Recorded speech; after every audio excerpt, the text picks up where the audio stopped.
어제 좀 갑작스럽게 대통령의 탄핵 심판 선고 기일이 지정이 네. 됐습니다. 이제 이틀 남은 상황인데 정치권에서는 저마다 원하는 결론을 좀 내놓고 있더라고요. 예. 뭐 4대 4다, 8대 0이다. 김경률 비대위원께서는 좀 어떻게 예측을 하시나요? 저 뭐 많은 분들이 네. 어제 저도 언론 보도를 통해서 여러 가지 이제 소식들을 접했는데 많은 분들이 저마다의 의견으로 이제 뭐 인용, 기각, 각하 뭐 이런 말씀들을 하던데 네. 저도 뭐 거기에 한 말씀 얻는 의미보다는 뭐 저는 그래요. 뭐 여쭤보셨으니까 예.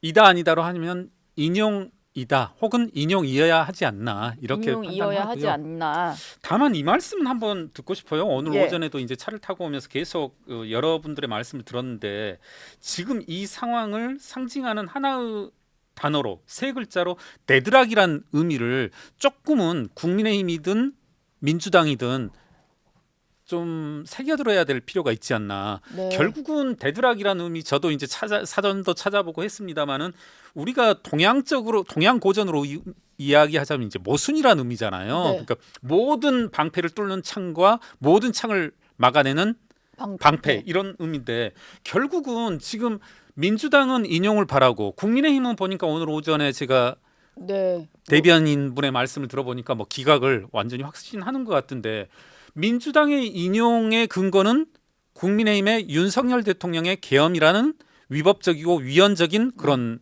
행위가 있었고 예. 또 한편으로 국민의힘이 기각을 바라는 것은 저는 실체적인 진실 윤석열 대통령이 위법 위헌적인 계엄을 발동했다. 이것을 극복하기는 힘들고 다만 일련의 과정에서 민주당의 그러한 절차상의 미비함, 절차상의 오류, 네. 특히 공수처와 아울러서 그런 것들로부터 기인된다라고 보거든요. 네. 결국은 이와 같은 교착 상태는 국민의힘과 민주당 둘 다가 만들었다. 그런 의미에서 본다면 저는 특히나 민주당이 직전에 어제 4월 4일 선고 이를 이야기하기 전까지 헌재에 대한 그러한 무차별적인 공격들 시민사회와 더불어서 하는 공격들을 보면서 참 걱정이 되고 결국은 그와 같은 교착 상태를 만들어는 사고의 한 축은 분명히 민주당임에도 불구하고 헌재 탓을 하는 것을 보면 이분들이 아울러서 4월 4일 선고 이후에도 결정 이후에도 네. 어떤 식으로 승복을 할 것인지 조금 여러 가지로 우려가 되더라고요.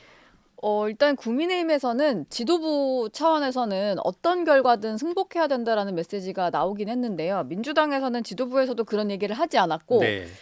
전직 지도부라고 할 수 있죠. 원내대표를 지냈던 박홍근 의원 같은 경우는 민주당의 중진 의원인데 헌재의 불이한 선고에 국민들과 대대적이고 필사적인 저항에 나서야 한다. 만약에 이게 기각되거나 각하될 경우에는 불복 운동에 나서야 된다. 이런 취지거든요. 예.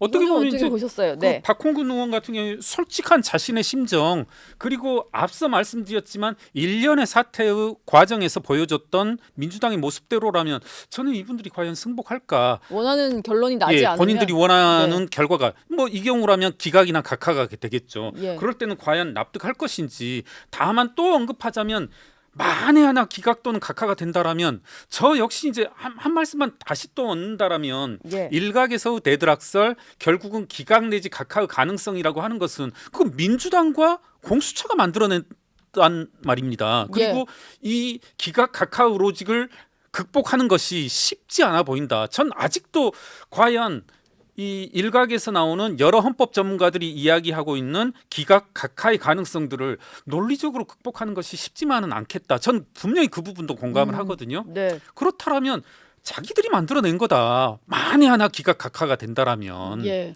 결국 민주당이 자초한 일이다.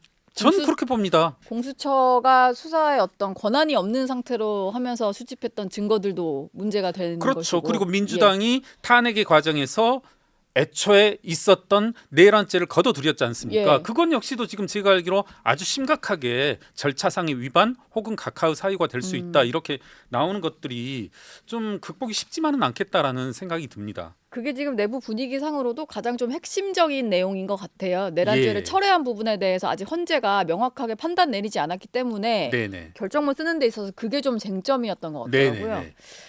일단 4월 4일 오전 11시 선고니까 결과는 좀 지켜보도록 하고